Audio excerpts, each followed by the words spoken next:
for each person, it's different. So what I tell people is, no, you don't have to take supplements for the rest of your life if you don't want to.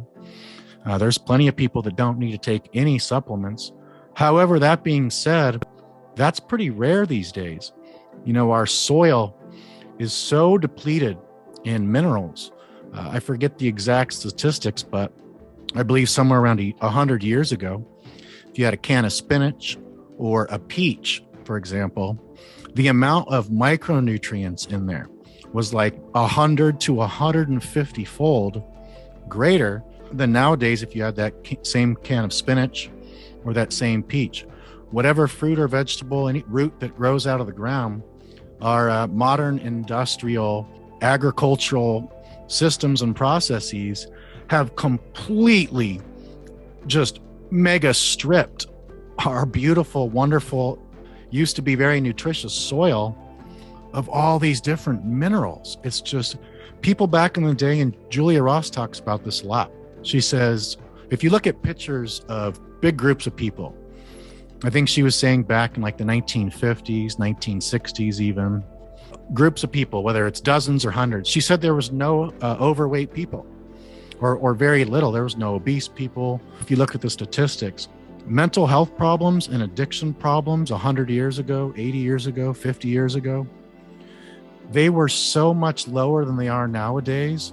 Some of the only things that have really changed, some of the main things is we have way less minerals in the soil. Back then, people pretty much ate all whole foods.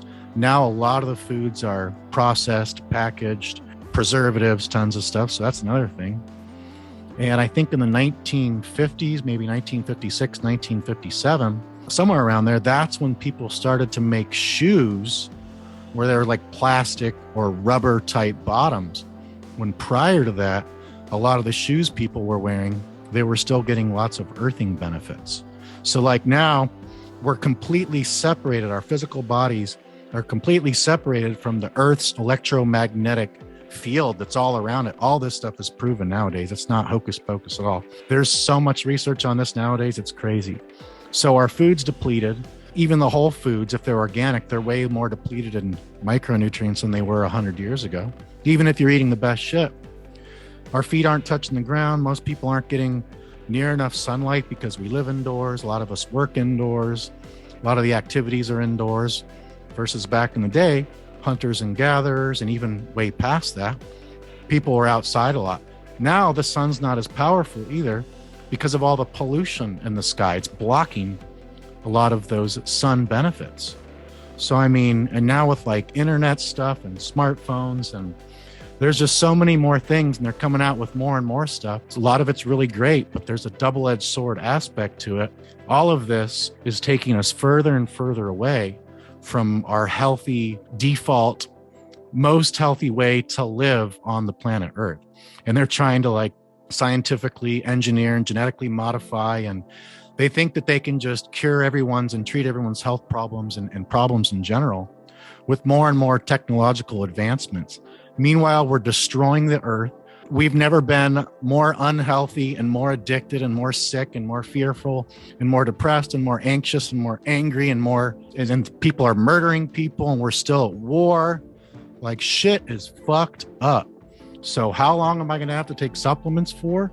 How long do you want to feel really good for, man? That's what I usually say. Do you want to feel good forever? Make this an area of mastery for your personal self. Get really passionate about it, and then figure out, the more things that you have that you know about that you can take to feel good. You don't got to take them all every day. We're still learning about stuff, Chris. We're still learning about different natural therapies, supplements, foods, powders, and so much more. And that's exciting because the more unhealthy our civilizations and planet get, and the more messed up the healthcare system is, the more we need to take personal responsibility for our own health